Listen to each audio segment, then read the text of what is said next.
I knew this was coming. There were warnings. Hello, everyone, and welcome into CrushTheStreet.com. I'm Kenneth Amaduri, and I was just livid this morning as I was scrolling down Bernie Sanders' Facebook feed, and just the things that he posts to rile people up is absolutely ludicrous. And it's unfortunate because the things he says are things that everyone can agree on, but it's the solutions that he wants that are completely disagreeable if you are a serious economist and really look at the facts and figures on things. It's not bigger government that we need to combat the wage gap and the fact that minimum wage is not affording housing across the board. Here, I want to talk about a few things, and just scrolling down this feed made me want to do this. I want to talk about the crappy economy. I want to talk about the wall. I want to talk about the Electoral College, and I want to talk about clean energy under a Trump administration. And I'll just preface this by saying that I'm not a Republican. I'm certainly not a Democrat, but I lean libertarian, so I'm definitely connecting more on the Republican side. But as many of you know, there's faults and errors there too.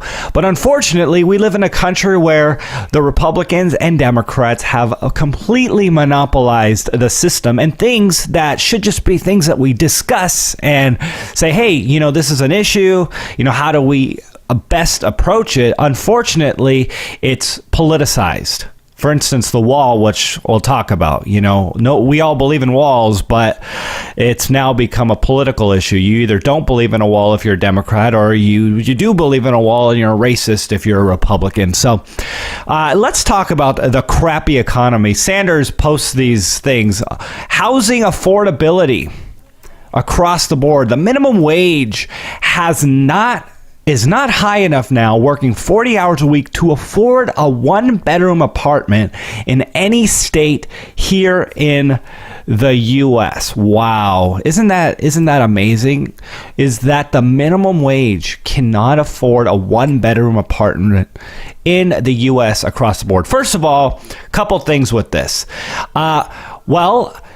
Yes, a minimum wage was never intended to be your career and something that you should be able to feed your family on. And yes, it is something for people who are low skilled and want to work their way up, such as high school students, people that want to have a part-time job or something to get their feet wet.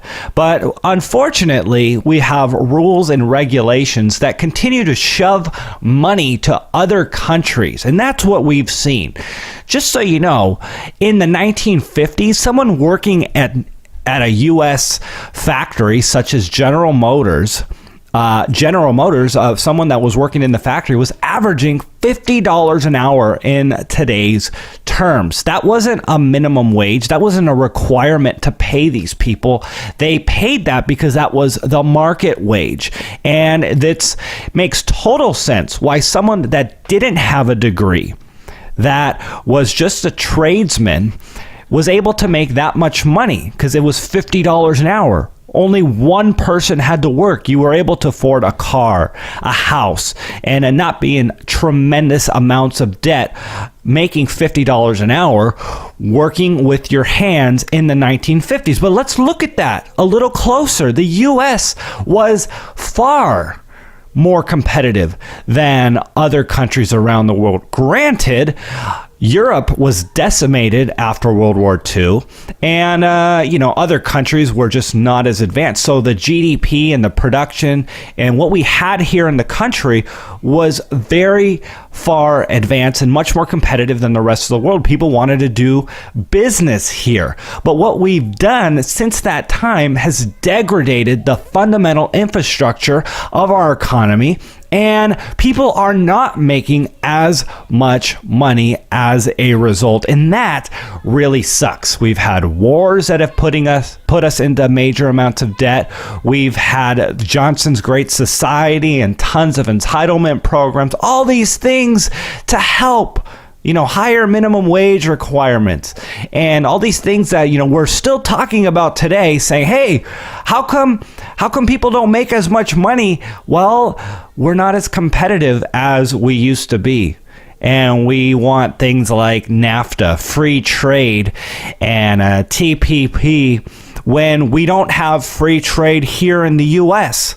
I think about the city I don't live too far from is Barstow. It's about an hour and a half away from where I live here in California near Los Angeles. It's a town on the way to Vegas, like a desert town. And the unemployment there is like 15-20%. It's ridiculous. And California has passed a $15 minimum wage law so what they've done is essentially made the cost of labor more expensive in an area that's already saying the cost of labor is too expensive. When something goes on the shelf and is not selling, you have to lower the price. And the labor in that city is not selling. And that's true of across the board.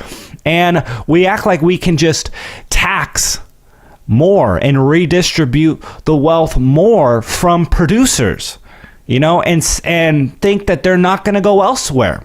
And that's exactly what a guy like Bernie Sanders wants to do, saying, hey, it's their fault and we need to tax them more and redistribute the wealth and discourage productivity in this country and remove essentially the consequences of failure.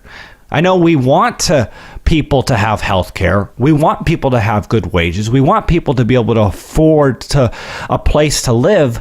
But your solution is to make our country less competitive and encourage the flow of capital to go elsewhere. And that is where I disagree with you, Mr. Sanders. And, he talks about the wealth, the income disparities here. This is the most important economic and moral story of our lifetime. The very rich get much richer. The middle class shrinks, and 43 million Americans live in poverty. We must stop the movement toward oligarchy and fight for the economy, which works for all of us, not just the 1%. And of course, we're not talking about all the money printing and the low interest rates, which have gone to the 1% since the '08 crisis. The response to the recession was, let's have low interest rates, let's print money. And guess what? Guess how the rich have gotten their money since the '08 crisis? Well, they own stocks and they own real estate. And what happened since the '08 crisis? Stocks have more than tripled and real estate has gone up back to bubble levels. In some areas, it's even past the '08 bubble crisis.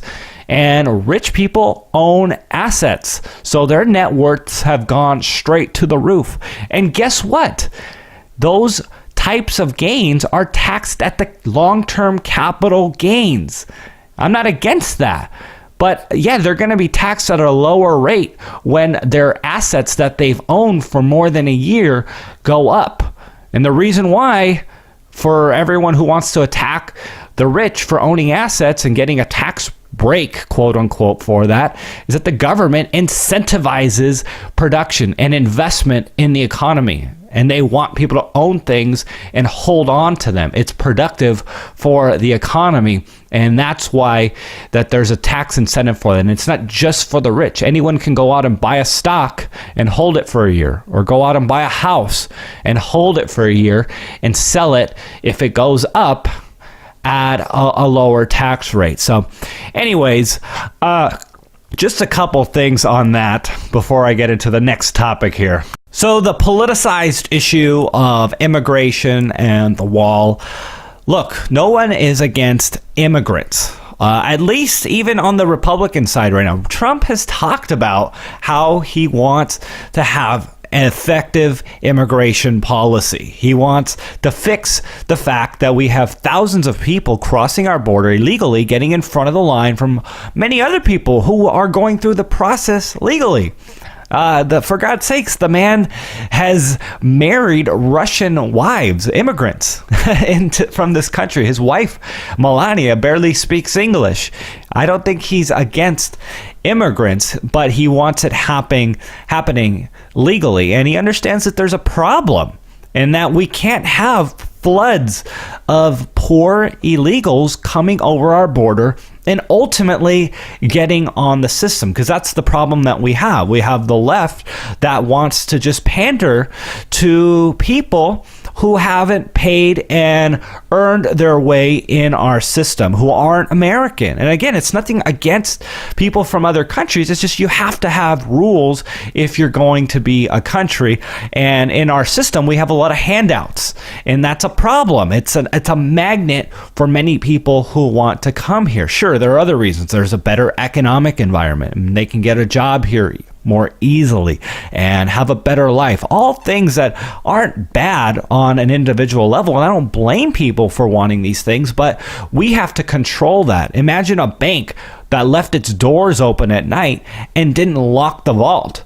Well, obviously that's an issue, because sure, we love people. We want people to have things. It'd be nice for them to have health care and money, but you can't do that because the bank won't serve its purpose and won't be effective anymore. And the country is the same way. You can't just have a country that's producing and then being overran by people who are largely not producing, and that the scales ultimately tip and the system implodes. And that should be understood, but we've politicized this issue of the wall. Is the wall even going to work? Of course it's going to work. We believe in walls. We have walls at the White House. We have walls at our house. Most people listening to this live in some sort of house with a lock on their door. It's not a racist thing, and it's not the only thing that should be done. We have an issue in the labor market where illegals are working here. And we have an issue with illegals getting driver's licenses. Of course, that was politically expedient for the left because they've painted themselves as the party for minorities, and look how great we are, and then being able to go to colleges and receive grants and loans and all these different things that should be for Americans. But again, the left has been able to paint themselves as the party for minorities and buy many votes as a result of it. And as a result of that, we've had like 3 million. There was some reports going around the internet where 3 million illegals voted in our last election. And again, it just doesn't make sense. Like, if you were a company, you wouldn't have people voting and making decisions that don't have ownership in the company, but that's what they want. They want people that don't have an ownership in the country, are coming from a place that isn't as ideal, making decisions as to what is best for the future of this country and not just for them. And, that is where people need to start waking up. And it's not against immigrants. Look, my wife is, has family that's from Mexico. She's half Mexican. I don't dislike Mexican people. My mom is from Argentina. I'm a Hispanic. She immigrated here. My mom speaks fluent Spanish. I speak Spanish. And it's not about hating people from the south of our border. I would advocate this for any country. Any country that has something worth protecting needs rules, because you can't have this system that attracts people and it doesn't have a rules to make sure that it's sustainable for the long term. But yeah, that's the problem. We got powerful Republicans who are pandering to people and powerful Democrats who don't necessarily have to have the interests of the country, the best interests of the country in mind, but the best interests for their own political gain. And that's what we are seeing here. We need to fix the sanctuary city problem, fix the magnet that is attracting people here and allowing them to take advantage of the system and move forward accordingly. And hey, Donald Trump's talking about that. He's addressing that problem. It's not a racist issue, but we've turned it into that. And Bernie Sanders is, again, scrolling through his feed today, was rather disturbing, and how he just panders and spouts out emotional things that rile up an uninformed population. We have 320 million people. We can't even start talking about the real issues because we have to dumb down our conversation for the masses to understand who are going to be voting in our election. And by the way, going back to the economic issue, we haven't even talked about the money printing that has benefited. Oh, you know what? We did. Sorry about that. So the next thing that I wanted to talk about, I think, is just absolutely hilarious, because everyone now is complaining about the Electoral College and that it's not representing the true will of the population, because Clinton received nearly 3 million more votes than Donald Trump. And even Bernie Sanders on his Facebook feed wrote, Donald Trump received 2.8 million fewer votes than Hillary Clinton, yet he will soon be inaugurated as president. Clearly, in a democratic process society, this should not be happening. We need change in the Electoral College. And this is funny. This is coming from a man who was not represented by the population when he was running in the Democratic primaries. And super PACs elected Hillary Clinton to be the nominee to run up against Donald Trump.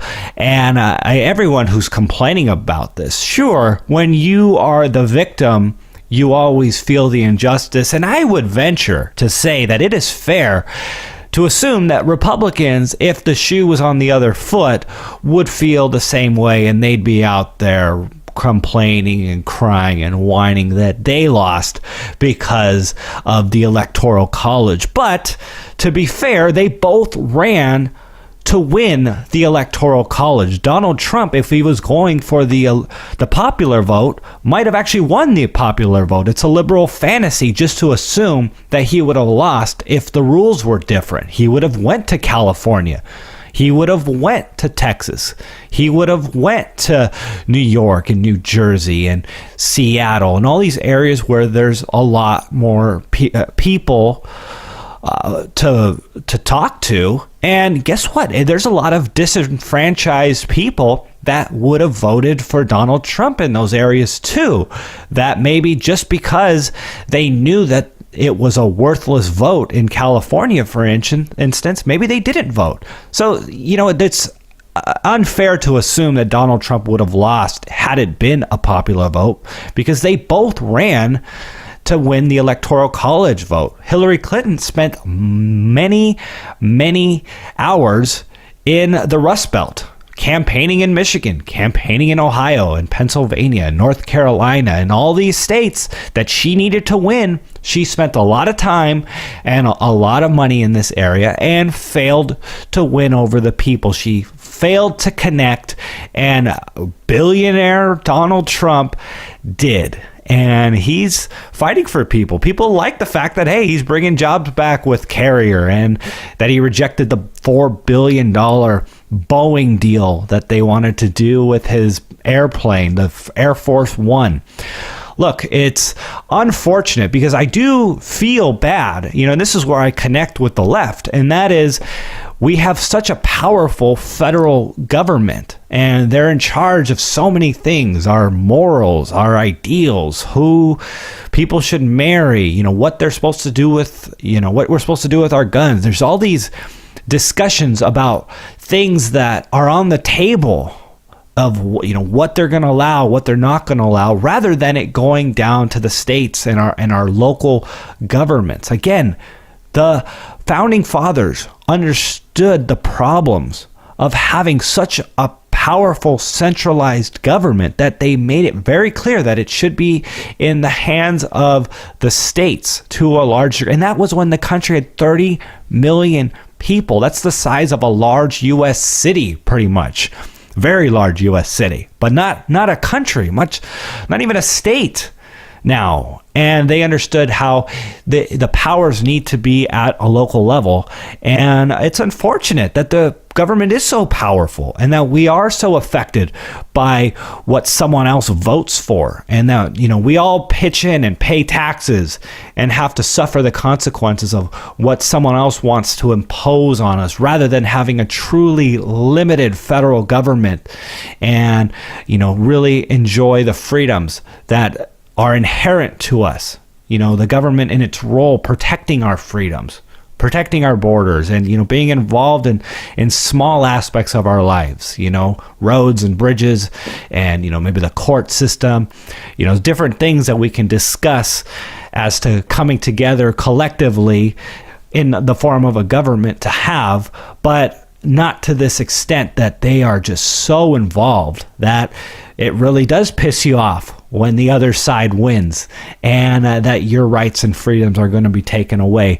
But this whole idea of the Electoral College, it was done so presidential candidates don't just go to the big cities and pander to that population, and that the rest of the country that lives in smaller urban towns that are not very populated get totally ignored. And that was why it was done, and everyone had agreed to it, and the left agreed to it. And they've just been left and right trying to attack and find a reason as to why Clinton lost. First it was the emails, then it was the Electoral College, now it's Russian hacking, and they keep doing whatever they can to discredit Trump's victory in this. But he won. He's going to be the president unless someone shoots him. And you know what? Hopefully he can make some changes. I don't expect him to save this thing, but it'd be nice to kind of have a few steps in the better direction than, accelerating in the direction the Obama-Clinton agenda had for us. More communism, essentially, with healthcare and more rules, more regulations, more problems in the Middle East. And, actually, that's what I want to talk about next. All right, guys, let's talk about energy. Donald Trump is the devil when it comes to global climate change and environmental policies. We're just going to see the earth heat up dramatically under a Donald Trump administration. That is, of course, what we are hearing from the left. U.S. Senator Bernie Sanders, while Trump and his pals are talking about a glowing future for the fossil fuel industry, the business community knows better. Wind and solar have grown seemingly unstoppable. Did you like how he tapped in, built some credibility there by talking about how the business community knows better? And it's this article he linked to. Wind and solar are crushing fossil fuels. It's this Bloomberg article. And guess what? I agree. Wind and solar and these other renewable sources of energy, the market is liking that. It's becoming more efficient, more effective. But there's this fallacy that Donald Trump and his administration are going to crush these industries and not allow them to move forward. Now, there's no doubt that Trump ran his campaign on jobs. The EPA has killed thousands of jobs by higher taxes and higher fees on different things that they felt was harmful, with more carbon going into the air. And Trump wants to open up offshore drilling. He wants the coal miners and the miners to go back to work. All things that would help make our country more energy efficient. Because if you haven't heard, we're fighting wars in the Middle East that are costing trillions of dollars, largely boiling down to oil and the petrodollar. And of course, we can't even start having the conversation of the U.S. funding ISIS and how it's the Obama administration that destabilized the Middle East, and that ISIS has ran wildly, grown violently, and how that has actually benefited the elites in power to keep the oil trade going in the way that is best for them, Of course, you can't really have that conversation to the 320 million Americans because we got to dumb down our talk to very surface level discussions. But yeah, we're fighting wars in the Middle East that are costing trillions of dollars. So Donald Trump does want to become more energy independent. And that'll be great for jobs. That'll be great for the country. That'll be great for the country's wealth, which he does want to work on. And that doesn't mean, though, he's going to be anti-clean energy, anti-wind, anti-solar, anti-geothermal, and hydro, and batteries, biofuels. You know, he appointed Governor Rick Perry, who led the infrastructure in Texas for wind power. Texas is by far the largest producer of wind power in the U.S. I don't know what the statistic would be globally, but I know in the U.S. they're by far producing tons of wind power. And guess what? Energy prices in Texas, by the way, are very cheap compared to where I live in California. I spend a great deal of time in Texas, and I know the prices there for energy are very, very affordable. And these people, they're not going to get in the way of the future. And the future is towards renewable energies, towards batteries and all these different things. They're not going to get in the way of that, but certainly they want to bring jobs back to the country and be less dependent on foreign fossil fuels. And this guy, Bernie Sanders, they politicize these things because it's politically expedient to create the other side as the bad guy and create, a side of loyalty, pander to people, scare people into thinking that you are on their side rather than on the side of the country, which again is a problem on both sides of the aisle. Man, you know what?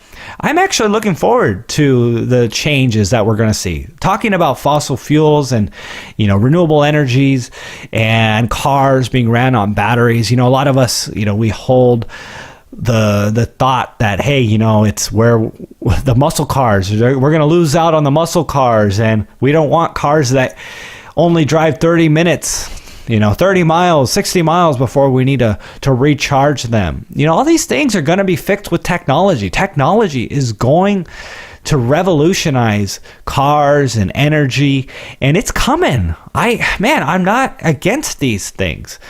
And you know what? We're going to see some breakthroughs where the renewable energies and the batteries and all these different things are going to really be great for our lives. But it's the crony capitalism of government disadvantaging one company and favoring another, which Trump is against. I'm against. And I feel like if more people were educated on, they would be against too. So that's my rant on Sanders and conservative/liberal agendas and arguments. I look forward to speaking to you guys at a later time, and we'll be releasing some future interviews shortly.